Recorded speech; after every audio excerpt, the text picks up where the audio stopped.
যেদিন আপনার নামটা পাল্টে গিয়ে মানুষ আপনাকে লাশ বলে ডাকবে, সেদিন আপনার দামি পারফিউমের জায়গা নেবে কাফনের সুগন্ধি। যে মানুষগুলো ছাড়া আপনি এক মুহূর্তও থাকতে পারতেন না, তারাই আপনাকে কবরে রেখে আসার জন্য তাড়াহুড়ো করবে। আপনি চিৎকার করে বলবেন, আমাকে রেখে যেও না, কিন্তু কেউ আপনার সেই হাহাকার শুনবে না। আমরা জীবনভর যা আগলে রাখার লড়াই করি, আমাদের টাকা, আমাদের সম্মান, আমাদের ক্যারিয়ার, এগুলো আসলে কোনোটিই আমাদের নয়। আমরা তো স্রেফ ভাড়ার বাসায় থাকা একজন যাত্রী। অথচ এই মিছে মায়ার টানে আমরা ভুলে যাই সেই মালিককে, যার সামনে একদিন আমাদের একা দাঁড়াতে হবে।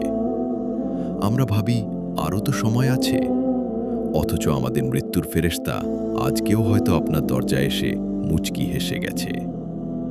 কিন্তু জানেন কি, আল্লাহ তাআলা আপনাকে ভয় দেখানোর জন্য এই দুনিয়ায় পাঠাননি। তিনি তো আপনাকে ভালোবাসার জন্য সৃষ্টি করেছেন।